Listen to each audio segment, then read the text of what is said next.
রত্নাদেবী গরমে একেবারে অতিষ্ঠ হয়ে ওঠে, তাই সে ঠান্ডা জল খাওয়ার জন্য ফ্রিজ খোলে। কিন্তু ফ্রিজ খুলে সে যা দেখতে পায় তা দেখে তার অজ্ঞান হয়ে যাওয়ার মতো অবস্থা হয়ে দাঁড়ায়। বৌমা, ও বৌমা, তাড়াতাড়ি এদিকে এসো। তোমাকে নিয়ে আমি আর এই গরমের মধ্যে পারবো না দেখছি। ফ্রিজের মধ্যে তুমি কি ভরে রেখেছো শুনি? শাশুড়ি মায়ের চিৎকার শুনে চম্পা ভয় পেয়ে যায়। সে রান্নাঘরের কাজ ফেলে রেখে তাড়াতাড়ি করে ফ্রিজের সামনে চলে আসে। চম্পা তার শাশুড়ি মায়ের কাছে আসা মাত্রই রত্নাদেবী তাকে যা নয় তাই বলে কথা শোনাতে শুরু করে। তোমার এরকম ফুচকা পাগলামির জন্য গরমে আমাকে মরে যেতে হবে। তুমি কি করেছো নিজে একবার দেখো তো। পুরো ফ্রিজের মধ্যে ফুচকা ভরে রেখেছো, আর ফুচকাগুলো একেবারে জমে বরফ হয়ে গেছে। ফ্রিজে আর অন্য কোনো জল কিংবা খাবার রাখার তো কোনো জায়গাই নেই। আমি না হয় একটু বরফ ফুচকা খেতে ভালোবাসি, তাই বলে আপনি আমাকে এভাবে কথা শোনাবেন? আমি প্রত্যেক দিনই তো বরফ ফুচকা খাই, তাই আজকে ভেবেছি এবার থেকে আমি ফ্রিজের মধ্যেই ফুচকা জমিয়ে রাখবো। আর ফুচকাগুলো জমে বরফ হয়ে যাবে, তাহলে আমার বরফ ফুচকা খেতে সুবিধা হবে। আলাদা করে আর বরফ জমিয়ে ফুচকার মধ্যে বরফ দিয়ে খেতে হবে না। আমি মানুষকে ফুচকা ভালোবাসতে দেখেছি। অনেকে টক জল ফুচকা খায়, অনেকে ঝাল লঙ্কা বেশি ফুচকা খায়, কিন্তু তাই বলে গরমে কাউকে তোমার মতো বরফ ফুচকা খেতে দেখিনি। পাগল কোথাকার। রত্নাদেবীর একমাত্র ছেলে রনির বউ চম্পা গরমকালে ফুচকা পাগল ছিল। সে বরফ এবং ফুচকা একসঙ্গে দেখলে নিজেকে ঠিক রাখতে পারে না, কিন্তু প্রথম প্রথম তার এরকম বরফ ফুচকা খাওয়ার অভ্যাস ছিল না। একদিন সে তার শাশুড়ি মা এবং স্বামীর সঙ্গে বসে আছে। এমন সময়, মা জানো, আমাদের পাড়ার মোড়ে একটা নতুন ফুচকাওয়ালা এসেছে, আর প্রত্যেকদিন ওই ফুচকাওয়ালার দোকানে ভীষণ ভিড় হচ্ছে। সে কি ভিড়! এই গরমের মধ্যে অত ফুচকা খাওয়ার ভিড় দেখে আমার মাথা তো একেবারে ঘুরে গেল। কি বলিস? এই গরমে মানুষ বাঁচছে না, ফুচকাওয়ালার দোকানে এত ভিড়? মানুষ এখন যত পারছে ঠান্ডা খাবার খুঁজছে, কিন্তু লোকে এত ভিড় জমিয়ে ফুচকা খাচ্ছে কেন? ফুচকার মধ্যে বরফ দিয়ে বিক্রি করছে নাকি? মা, তুমি মজা করে হলেও একদম সত্যি কথাই বলেছো। লোকটা ফুচকার মধ্যে তাজা তাজা বরফ দিয়ে বিক্রি করছে, আর সেই জন্যই মনে হয় ওর ফুচকার দোকানে এত ভিড় হয়েছে। সে কি ফুচকার মধ্যে বরফ দিয়ে বিক্রি করছে? আমি তো এরকম ফুচকা কোনোদিনও খাইনি। এত গরমের মধ্যে টক জল দেওয়া ফুচকা খেতে পারছি না, কিন্তু এই গরমের মধ্যে বরফ ফুচকা খেয়ে তো দেখতেই হবে। হ্যাঁ, সেই কারণেই তো গরম থেকে মুক্তি পাওয়ার জন্য লোকে বরফ ফুচকা খাওয়ার জন্য ভিড় করছে। আর ওই ফুচকাওয়ালার কি বুদ্ধি! ভালো করেই জানে যে গরমের মধ্যে বরফ দিয়ে ফুচকা বিক্রি করলে লোক বেশি বেশি ফুচকা খেতে আসবে, আর ওর বেশি টাকা ইনকামও হবে। সেই জন্যই হয়তো ওই দোকানদারটা এরকম অভিনব উপায়ে ফুচকা বিক্রি করছে। চম্পার মনে এরকম বরফ ফুচকার নাম শুনে ভীষণ পরিমাণে উৎসাহ জাগে। তাই সে আর দেরি না করেই সেই দিনই সন্ধ্যাবেলা বরফ ফুচকার দোকানে চলে যায়। কিন্তু সেই দোকানে 100 জনের লাইন দেখে তার মাথায় হাত পড়ে। বরফ ফুচকা খাওয়ার জন্য গরমের মধ্যে এত লম্বা লাইনে দাঁড়াতে হবে, কিন্তু কোনো উপায় না পেয়ে সে 100 জনের পেছনে গিয়ে লাইনে দাঁড়ায়। কিন্তু বেশিক্ষণ দাঁড়িয়ে থেকে সে অপেক্ষা করতে পারে না, তাই সে লাইন টপকে বরফ ফুচকা খাওয়ার জন্য এগিয়ে যায়। ও দাদা, বরফ ফুচকা কত গো? চম্পাকে এরকম লাইন টপকাতে দেখে লাইনের বাদবাকি লোকজন ভীষণ পরিমাণে তার উপর রেগে যায়, আর তাকে যা নয় তাই বলে কথা শোনাতে শুরু করে। সেই কখন থেকে পরিবার নিয়ে দাঁড়িয়ে আছি যে গরমের মধ্যে বরফ ফুচকা খাবো, কিন্তু ম্যাডাম আপনি লাইন টপকে আগে চলে আসলেন কেন? এটা কিরকম ব্যবহার হলো? আপনি তো আমাকে বলছিলেন যে শুধুমাত্র সামনে গিয়ে দোকানের ভিড়টা দেখবেন, তারপর লাইনে দাঁড়িয়ে পড়বেন, কিন্তু আপনি যেভাবে চিটিংবাজি করবেন সেটা তো বুঝতে পারিনি। চিটিংবাজ? সেটা আবার কেমন কথা? আমি এই পাড়ার বউ, সুতরাং আমি 100 জনের পেছনে কেন লাইন দেব? আগে আমি বরফ ফুচকা খাবো, তারপর আপনি খাবেন। ঠিক আছে, আপনারা দয়া করে ঝগড়া করবেন না। আর দিদি, আমি 10 টাকা 10টা বরফ ফুচকা বিক্রি করছি, আর আপনার যত ইচ্ছা এই গরমের মধ্যে আপনি তত বেশি বরফ ফুচকা খেতে পারেন, কোনো অসুবিধা নেই। চম্পা এই কথা শুনে ভীষণ পরিমাণে খুশি হয়, আর সে গরমের মধ্যে বেশি বেশি বরফ ফুচকা খেতে শুরু করে। গরমের মধ্যে বরফ ফুচকা খেতে তার এতই ভালো লাগে যে ধীরে ধীরে সে বরফ ফুচকার প্রতি লোভী হয়ে ওঠে, আর প্রত্যেক দিনই সে বাইরে বেরিয়ে বরফ ফুচকা খেতে শুরু করে। আমার ছেলে তো দেখছি তোমার সামনে বরফ ফুচকার নাম বলে একদমই ভুল করে ফেলেছে, কারণ তুমি প্রত্যেকদিন বাইরে ড্যাং ড্যাং করে বেরিয়ে যাচ্ছ আর গান্ডে পিন্ডে বরফ ফুচকা গিলে আসছো। মা, আমার বরফ ফুচকা খাওয়া নিয়ে আপনি কোনো কথা বলবেন না। এই গরমের মধ্যে বরফ ফুচকা খাওয়ার মর্মা আপনি কিভাবে বুঝবেন? আর আমি আপনার মতো ঠান্ডা জল খাই না, একটু বরফ ফুচকা খাই বলে আপনি আমাকে এত কথা শোনাচ্ছেন। আপনি তো সারাদিন ঠান্ডা জল খান, তাই নিয়ে কি আমি আপনাকে কিছু বলি? এই বলে চম্পা বাইরে বেরিয়ে যায়, আর সে বরফ ফুচকা খেতে শুরু করে। যতই দিন যায় ততই চম্পার বরফ ফুচকা খাওয়ার পাগলামি বাড়তে থাকে। এমনকি কোনো আত্মীয় স্বজন তাদের বাড়িতে এলে সে তাদেরকেও ওরকম বাইরে বরফ ফুচকা খাওয়াতে নিয়ে যায়। একদিন চম্পাদের বাড়িতে তার বোনের মেয়ে পিঙ্কি ঘুরতে আসে। পিঙ্কি, আমি জানি তুই ফুচকা খেতে ভালোবাসিস, তাই আজকে আমি তোকে একটা নতুন ধরনের ফুচকা খাওয়াবো। তুই কিন্তু এই ফুচকার ব্যাপারে তোর মাকে বলবি না, কেমন? তোর মা যদি জানতে পারে আমি তোকে আবার ফুচকা খাইয়েছি তাহলে কিন্তু আমাকে বকা দেবে। না মাসি, তুমি চিন্তা করো না, আমি মাকে কিচ্ছু বলবো না। আর আমার যেহেতু ক্লাস 10-এর রেজাল্ট ভালো হয়েছে, তাই মা বলেছে আমি আমার ইচ্ছা মতো ফুচকা খেতে পারি। কিন্তু তবুও তুমি যখন বলছো, মাকে আমি কিছু বলবো না, ঠিক আছে? পিঙ্কির কথা শুনে চম্পা খুবই খুশি হয়। তাই চম্পা পিঙ্কিকে বরফ ফুচকাওয়ালা সন্তুর দোকানে নিয়ে যায়। পিঙ্কি এরকম বরফ ফুচকা বানানো দেখে ভীষণ পরিমাণে অবাক হয়। চম্পা সেদিন নিজে বেশি বেশি করে বরফ ফুচকা খায়, আর সেই সঙ্গে পিঙ্কিকেও বেশি বেশি করে বরফ ফুচকা খাওয়ায়। মাসি, আমি আর বরফ ফুচকা খেতে পারছি না গো, কারণ আমার গলায় খুবই ঠান্ডা লাগছে। আর আমি এরকম বরফ ফুচকা খেয়ে তোমার মতো অভ্যস্ত নই, আমি আর খাবো না, তুমি খাও। সে কি, মাত্র 10টা বরফ ফুচকা খেয়ে তোর দম শেষ হয়ে গেল? দিদি, আজকে ভীষণ গরম পড়েছে, তাই আমি বরফ ফুচকা অনেকটা সেল করে দিয়েছি। আজকে আমি 5 টাকায় 10টা বরফ ফুচকা বিক্রি করছি, তাই আপনি বেশি বেশি করে বরফ ফুচকা খেয়ে নিন। বরফ ফুচকার উপর এরকম সেল শুনে চম্পার কোনো খুশির ঠিকানা থাকে না। সে নিজেও 100টা বরফ ফুচকা খায়, আর সে জোর করে তার বোনের মেয়েকেও 100টা বরফ ফুচকা খাওয়ায়। দেখেছিস, তুই বললি বরফ ফুচকা খেতে পারবি না, কিন্তু আমি জানতাম সেলের কথা শুনে তুই ঠিকই বেশি বেশি ফুচকা খেতে পারবি। আজকে আমি আর তুই দুজনে টোটাল 200টা ফুচকা খেলাম। আহ, কি আরাম লাগছে বল। বাইরে গরম, কিন্তু আমাদের তো কোনো গরমই লাগছে না, শুধুমাত্র এই বরফ ফুচকা খাওয়ার জন্য। এই বলে চম্পা পিঙ্কিকে নিয়ে বাড়িতে ফিরে যায়। কিছুদিন পর পিঙ্কি যখন বাড়িতে যাবে, সেই সময় হঠাৎ করে তার প্রচন্ড ধুমঝড় চলে আসে। আর সেদিনই পিঙ্কিকে তার মা শম্পা নিতে আসে। শম্পা তার মেয়ের এরকম জ্বর দেখে ভীষণ পরিমাণে চিন্তায় পড়ে। কি রে চম্পা, আমার মেয়ের কি হলো? কিছুদিন তোর কাছে ঘুরতে পাঠালাম, আর তুই এরই মধ্যে আমার মেয়েকে অসুস্থ করে দিলি। আর কয়েকদিন পরে ওর গরমের ছুটি শেষ হয়ে যাবে, ওকে তো আবার ক্লাস 11-এর জন্য পড়াশোনাও শুরু করতে হবে। ও যদি এখন থেকে এরকম অসুস্থ হয়ে পড়ে, তাহলে ও পড়াশোনা করবে কিভাবে? আমাকে তো ওকে বাড়িতেও নিয়ে যেতে হবে। ওর যা শরীর খারাপ, আমার মনে হচ্ছে না আজকে আমি ওকে বাড়ি নিয়ে যেতে পারবো। দিদি, বিশ্বাস করো, আমি কিচ্ছু জানি না। হঠাৎ করে আজকে সকাল থেকে ওর এরকম জ্বর এসেছে। আমরা ওকে ডাক্তারও দেখিয়েছি, তবুও জ্বর কমছে না জানো। কিন্তু এই কদিন তো ও একদম ঠিকঠাকই ছিল। চম্পার এরকম কথা শুনে রত্না দেবী সেখানে চলে আসে, আর সে তার ছেলের বৌমার উপর প্রচন্ড পরিমাণে রেগে যায়। সে কিছুতেই সত্যি কথা না বলে থাকতে পারে না। শম্পা, তুমি কিছু মনে করো না, তোমার মেয়ের এরকম শরীর খারাপের জন্য একমাত্র আমার ছেলের বউ দায়ী। কারণ কিছুদিন আগে ও তোমার মেয়েকে বাইরে নিয়ে গিয়ে 100টা বরফ ফুচকা খাইয়ে নিয়ে এসেছে, আর সেই জন্য আজকে ওর এরকম জ্বর এসেছে। তোমার বোন এই বাড়ির বউ হয়ে আসার পর থেকে আমি জ্বলে পুড়ে একেবারে মরে যাচ্ছি। আমি পাগল দেখেছি, কিন্তু তোমার বোনের মতো পাগল আমি এই পৃথিবীতে একটাও দেখিনি। শম্পা রত্না দেবীর কথা শুনে প্রচন্ড পরিমাণে অবাক হয়। শম্পা ভাবতেই পারে না যে তার বোন পিঙ্কিকে এরকম জোর করে 100টা বরফ ফুচকা খাওয়াতে পারে। তাই সে তার বোনকে ভীষণ বকাবকি করে। শম্পা সেদিন প্রতিজ্ঞা করে সে জীবনেও আর কখনো পিঙ্কিকে তার বোনের বাড়িতে পাঠাবে না। তুই আমার মেয়েকে অন্য কিছু খাওয়াতে পারিসনি, বরফ ফুচকা খাইয়ে ও শরীরটা খারাপ করে দিয়েছিস শেষ পর্যন্ত। আমি জানি আমার মেয়ে ফুচকা খেতে ভালোবাসে, তবে তাই বলে তুই একে বরফ ফুচকা খাওয়াবি? ছি, আমি যে করেই হোক আমার মেয়েকে এখান থেকে নিয়ে যাব, আর আমি মাকে ফোন করে তোর নামে নালিশ করব। আমি জীবনেও আর তোর বাড়িতে আসবো না, আর নাইবা আমার মেয়েকে কখনো তোর বাড়িতে পাঠাবো। এই বলে শম্পা একটা গাড়ি বুক করে, আর সে তার মেয়েকে কোলে করে নিয়ে গিয়ে গাড়িতে তুলে নেয়। কিন্তু চম্পা তখনও বরফ ফুচকার পাগলামি ছাড়তে চায় না। তার মাথায় তখন একটা কথাই চলতে থাকে, বরফ ফুচকা খেয়ে যদি সে সুস্থ থাকতে পারে, তাহলে অন্য কারো শরীর কিভাবে খারাপ হতে পারে। বেকার বেকার দিদি আমার বরফ ফুচকার নামে দোষ দিয়ে চলে গেল। আজ পর্যন্ত আমার কখনো শরীর খারাপ হলো না, আর ওর মেয়ের নাকি বরফ ফুচকা খেয়ে শরীর খারাপ করেছে।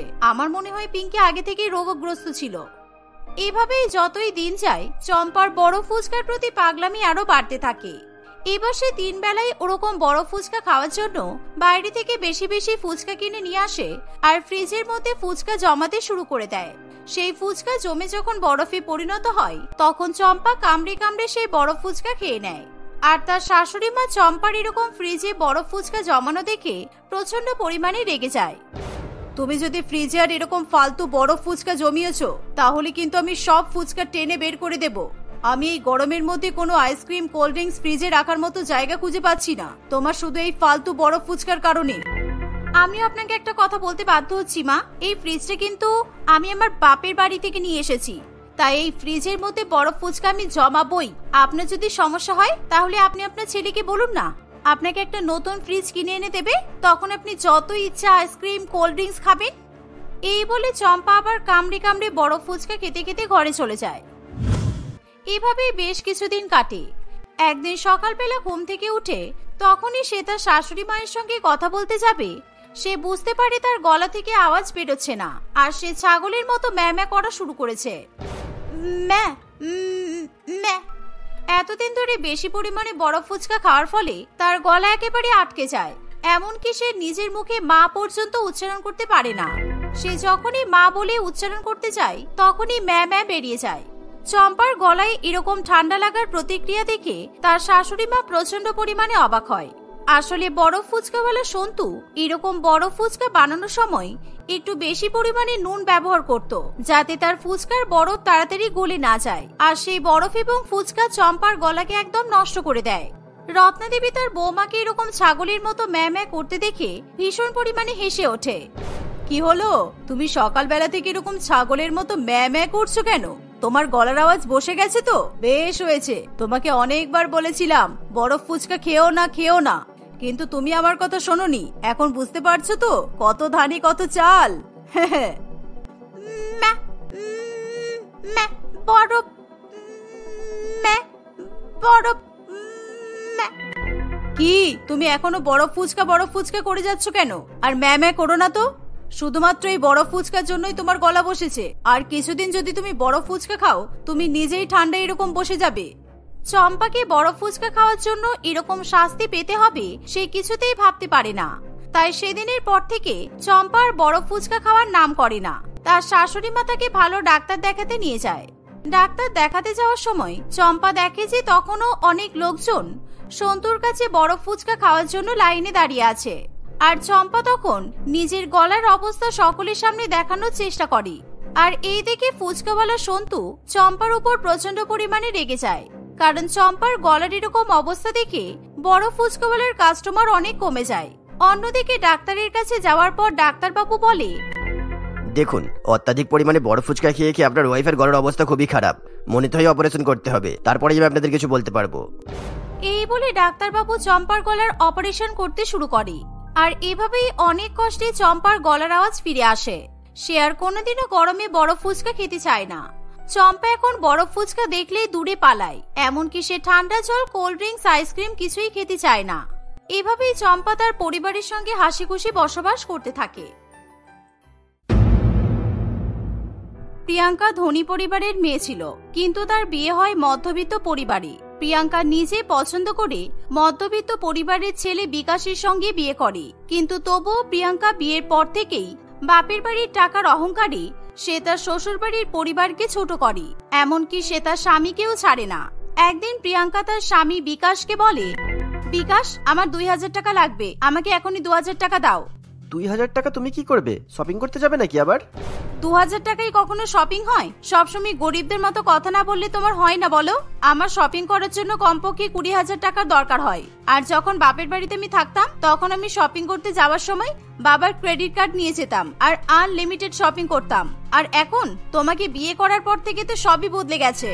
সকাল হতে না হতে অপমান শুরু করে দিলে। 2000 টাকাটা নিয়ে কি করবে সেটা তো বলো। আমার ভাই আসবে আজকে, তাও আবার বিদেশ থেকে।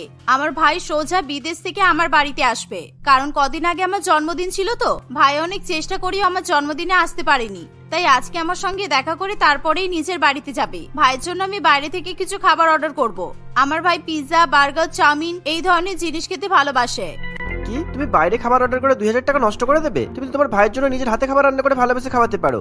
বেকার 2000 টাকা দিয়ে সামান্য কিছু খাবার অর্ডার করার কোনো তো মানেই হয় না। 2000 টাকা দিয়ে আমাদের তো এক সপ্তাহে সংসার চলে যাবে। না, আমার ভাই বিদেশ থেকে আসছে আর আমি আমার ভাইকে বাড়ির খাবার খাওয়াবো? কিছুতেই না। আমার ভাই বলেছে আমার জন্য একটা দামি উপহার নিয়ে আসছে, কিন্তু কি আনছে সেটা আমি এখনো বুঝতে পারছি না। যাক, বাদ দাও, এমনিও আমার রান্না বান্না করতে ভালো লাগে না, তাই আমি ভাইয়ের জন্য বাইরের খাবারই অর্ডার করব। ঠিক আছে, তোমার যেটা ভালো লাগে তুমি সেটাই করো। আমার কথা তুমি কখনো শুনেছো যে তুমি আজকে শুনবে? এই বলে বিকাশ প্রিয়াঙ্কাকে 2000 টাকা দিয়ে বাড়ি থেকে বেরিয়ে পড়ে।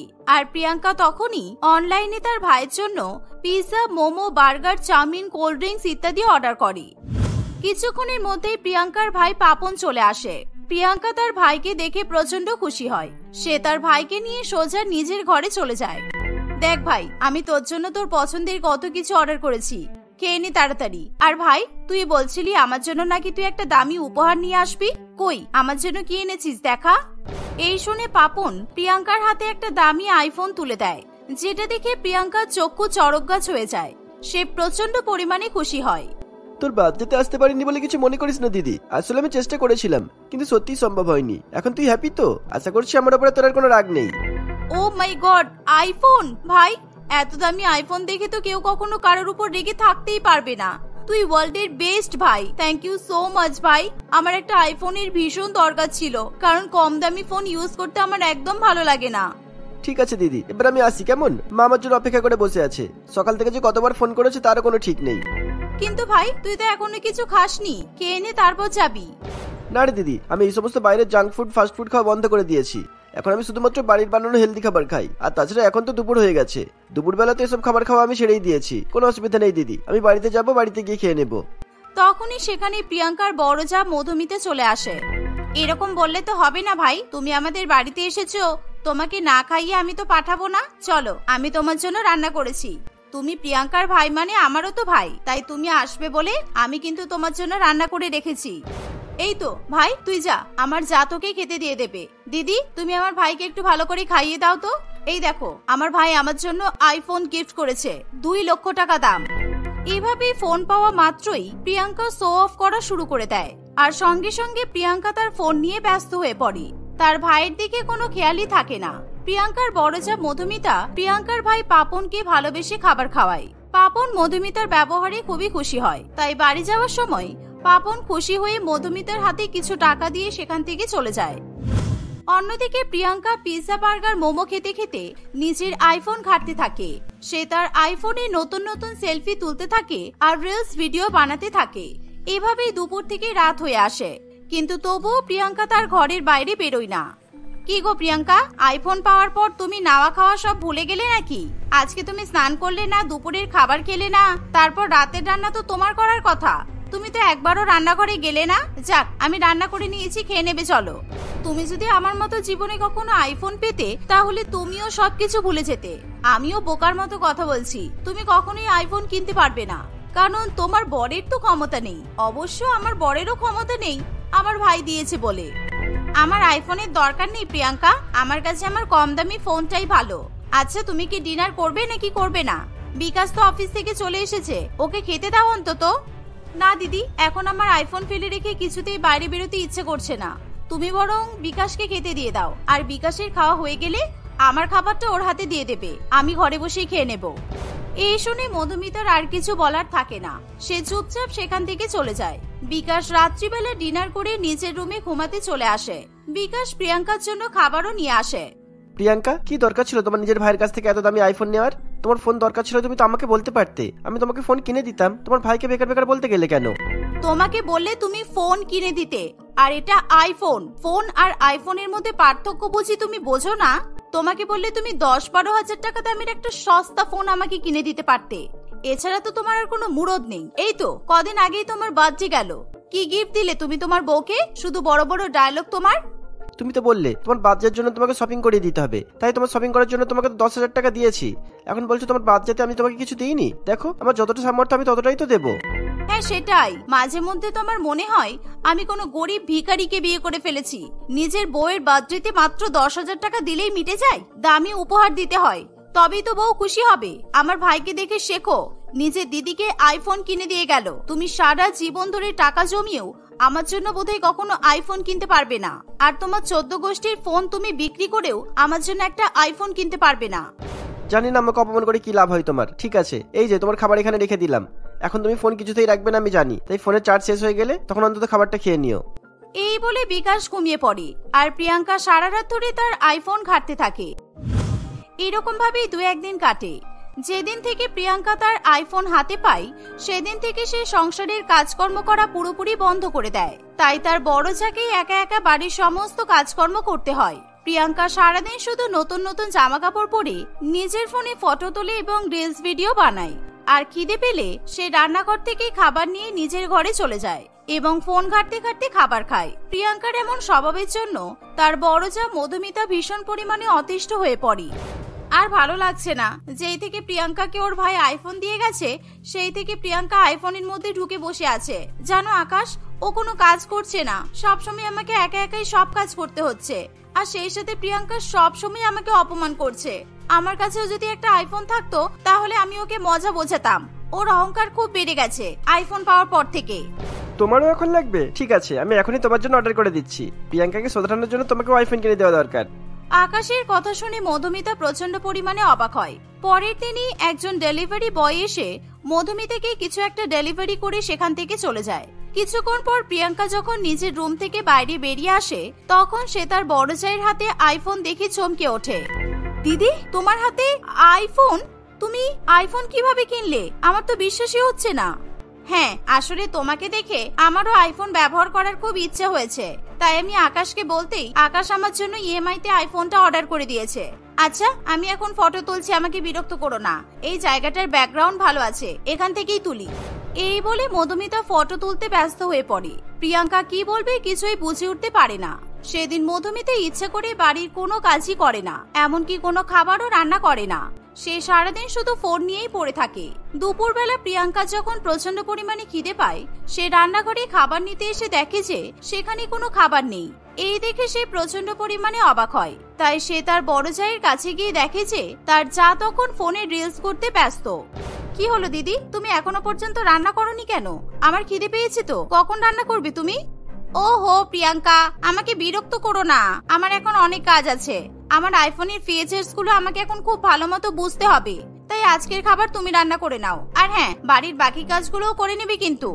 মানে আমি কাজ করব কেন? তুমি আমাকে কাজ করতে বলছো? আইফোন পাওয়ার পর তুমি কি বাড়ির কাজকর্ম করেই ছেড়ে দেবে? আজকে আমার বউ তো ঠিকই বলছে, আজকে বাড়ির কাজকর্মগুলো তুমি করো, কেননা তুমিও তো আইফোন পাওয়ার পর 1 মাস হয়ে গেল বাড়ির কোনো কাজ করলে না।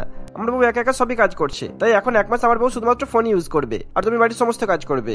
প্রিয়াঙ্কা তার বড় ভাসুরের মুখে এমন কথা শুনে কিছু বলতে পারে না, তাই সে চুপচাপ রান্নাঘরে চলে যায়। তার প্রচন্ড পরিমাণে খিদে পাওয়ায় প্রিয়াঙ্কা তাড়াতাড়ি করে খাবার রান্না করে। সেদিন প্রিয়াঙ্কাকে রান্না করার পাশাপাশি বাড়ির সমস্ত কাজকর্মও করতে হয়। এভাবে শুধুমাত্র একদিন বাড়ির কাজ করতে করতেই প্রিয়াঙ্কা একেবারে নাজেহাল হয়ে পড়ে। না, এসব কিছু দিদির আইফোনের জন্য হচ্ছে শুধু। দিদি যদি আইফোনটা না কিনতো তাহলে আমাকে সংসারের কাজগুলো একা একা করতে হতো না। ওই ফোনটা যে করেই হোক আমাকে ভেঙে ফেলতে হবে কিংবা চুরি করে নিতে হবে, তবেই দিদি আবার আগের মতো হয়ে যাবে, না হলে আমাকে খেটে খেটে মরতে হবে। না না না। সন্ধ্যাবেলা যখন সবাই টিভি দেখতে ব্যস্ত থাকে তখন প্রিয়াঙ্কা লুকিয়ে লুকিয়ে তার বড় জায়ের ঘরে চলে যায়। প্রিয়াঙ্কা বালিশের তলা থেকে মধুমিতার আইফোনটা হাতে নেয়, কিন্তু সেটা হাতে নিতেই সে প্রচন্ড পরিমাণে অবাক হয়। এ বাবা, এটা তো আইফোন নয়, আইফোনের কভার। তার মানে দিদি নিজের ফোনে আইফোনের কভার লাগিয়ে আমাকে বোকা বানাচ্ছিল, আর আমি বোকা হয়ে গেলাম। ঠিক তখনই সেখানে মধুমিতা, আকাশ এবং বিকাশ চলে আসে। হ্যাঁ মধুমিতা, এটা আইফোন নয়, আইফোনের কভার। আমি আইফোনের কভার আমার ফোনে লাগিয়েই ব্যবহার করছিলাম। আসলে এটা ছাড়া আমার কাছে কোনো উপায় ছিল না। তোমাকে শোধরানোর জন্য আমরা 3 জন মিলে এই আইডিয়াটাই বের করেছিলাম। সারাদিন আইফোনের পেছনে পাগল হলে তো চলবে না, তোমাদের তো ঘর সংসার আছে, সংসারের প্রতি দায়িত্ব কর্তব্য আছে, সেই দিকটাও তো একটু দেখতে হবে। দেখো প্রিয়াঙ্কা, তুমি মানুষকে টাকা দিয়ে বিচার করা বন্ধ করো। আজ টাকা আছে কাল নেই। শুধুমাত্র আইফোনের জন্য এতটা অহংকার করা কিন্তু উচিত নয়, কাউকে ছোট করা উচিত নয়। অনেক হয়েছে, আর নয়। আমার মনে হয় তোমার মতো ধনী পরিবারের মেয়ের সঙ্গে আমি কিছুতেই সারা জীবন কাটাতে পারবো না। তাই তুমি এখনই তোমার বাবার বাড়িতে চলে যাও, ওখানে গিয়ে তুমি দামি দামি আইফোন, ম্যাকবুক যা ইচ্ছা ব্যবহার করো। আর আমাদের বাড়িতে থাকতে হলে তোমাকে আমাদের মতো করেই থাকতে হবে। এমন পরিস্থিতিতে প্রিয়াঙ্কা তার ভুলের জন্য খুবই লজ্জিত হয়ে পড়ে, তাই সে হাত জোর করে সকলের কাছে ক্ষমা চায়। আমাকে ক্ষমা করে দাও তোমরা সবাই, আমি আর কাউকে কখনো অপমান করব না। আর দিদি, আমি এবার তোমার সঙ্গে সবসময় কাজ করব, তোমাকে একা একা কিচ্ছু করতে হবে না, আমি কথা দিচ্ছি। প্রিয়াঙ্কার কথা শুনে সকলে খুবই খুশি হয়। আস্তে আস্তে প্রিয়াঙ্কা নিজের মধ্যে পরিবর্তন নিয়ে আসে। সে আর কখনো কোনো রকমের অহংকার করে না। সে তার বড় জায়ের সঙ্গে মিলেমিশে সংসারের কাজকর্ম করে এবং সময় পেলে তবেই সে তার আইফোন ব্যবহার করে।